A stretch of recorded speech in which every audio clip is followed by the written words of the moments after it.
나는 아무리 친한 사람이라도 모두 약간씩의 거리를 두는 편이다.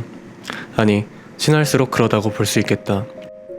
선을 긋는다는 말은 내게 모양을 그린다는 말과 같다. 5개의 선을 그어 만들어지는 게 별 모양이다. 다시 말해, 나는 이렇게 생긴 사람이야 라고 알리는 행위가 선을 긋는다는 의미이다. 그러니까 선을 긋는다는 건 여리고 약한 혹은 못나고 부족한 데 어딘가에 누군가 닿았을 때 나의 이곳은 이렇게 생겼어 라고 고백하는 행위다. 에세이와 소설의 차이 중 하나는 에세이는 동일 작가의 작품을 샀을 때 실패 확률이 적다는 거예요. 왜냐하면 그 사람의 에세이가 마음에 들었다는 건 그 사람이 가진 생각의 결이 마음에 들었다는 의미인데, 에세이는 작가의 생각을 있는 그대로 드러낸 글이니까요. 그래서 저는 에세이의 경우 한 작가가 마음에 들면 그 작가의 전작을 읽는 편이에요. 그런데 이번에는 이 사람의 글을 읽어본 적이 없음에도 실패하지 않을 거란 확신으로 책 한 권을 구매해 읽었는데요. 이번 영상에서 소개해드릴 책은 김이나 작사가의 보통의 언어들입니다. 제가 김이나님의 책을 재미있게 읽을 거라 확신한 건 방송에서 김이나님을 봤을 때 이나님이 뱉던 문장들이 제가 좋아하는 결을 지니고 있었기 때문인데요. 역시나 제 예감은 틀리지 않았고 언어들은 제가 좋아하는 결이 잔뜩 묻어있는 책이었어요.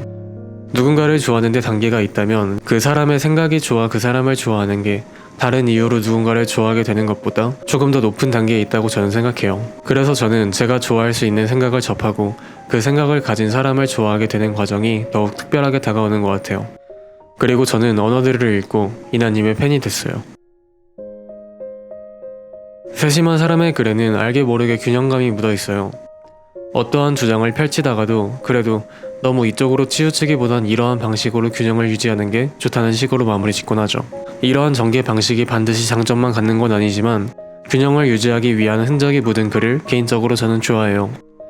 왜냐하면 그러한 글을 쓰는 사람은 끊임없이 자기 검열을 하며 살아가는 사람일 거란 믿음이 있기 때문이죠. 세상에 완벽한 사람은 없다지만 자신의 못나고 모난 부분을 마주하며 사는 사람은 많지 않아요. 자신의 부끄러운 모습들에 대해 부끄러워하며 사는 사람은 정말 많지 않죠. 세심한 사람의 글에는 자신의 치부나 주장에 대한 자기 검열의 흔적이 곳곳에 묻어 있어요. 언어들 역시 마찬가지고요. 보통의 언어들은 제목 그대로 일상 속에 흔히 쓰이는 보통의 언어들에 대해 작가 나름의 풀이를 담은 책이에요. 한 단어 한 문장과 지독한 씨름을 벌여야 하는 작사가라는 직업 특성 때문인지 책을 읽으면 김이나 작사가가 얼마나 언어를 섬세하게 대하는 사람인지 알 수 있는데요. 가끔은 그런 생각이 들 때가 있어요. 말의 무게를 잴 수 있다면 같은 단어, 같은 문장일지라도 뱉는 사람에 따라 다른 무게가 매겨질 거라는, 진정성 있는 사과가 무엇인지 아는 사람이 뱉는 미안해와 사과 한마디면 모든 게 해결된다는 식으로 행동하는 사람의 미안해는 그 무게가 완전히 다를 거라는 거죠. 일상의 언어는 말 그대로 널리 쓰이는 말이기에 사람들 입에 쉽게 오르내리지만 그렇기에 그 말들은 더욱 섬세하게, 더욱 조심스럽게 사용되어야 한다고 이나님은 생각하신 것 같아요. 그래서 어쩌면 작가는 보통의 언어들의 무게에 관해 얘기하고 싶었던 건지도 모르겠네요. 때로는 설명하고 싶은 어떤 감정이나 무언가가 언어만으로 아주 정확히 표현되지 않을 때가 있어요. 그건 개인의 표현력 부족 때문일 수도 있겠지만 그 나라의 언어가 지닌 한계 때문일 때도 종종 있어요. 그래서 언어의 한계를 인정하고 어느 단어 혹은 문장의 나름의 온도와 색깔을 부여하는 글들을 읽는 건 언제나 반가워요. 이런 글들은 되게 기억의 채도값을 올려주거든요. 언어들을 읽으며 김소연 작가의 한 글자 사전을 재미있게 읽었던 기억도 떠올랐네요. 참고로 김이나님의 MBTI 유형도 저와 같은 인프제인데, 인프제분들이 언어들을 읽으신다면 글 안에서 인프제적인 이나님의 모먼트를 종종 발견하실 수 있을 거예요.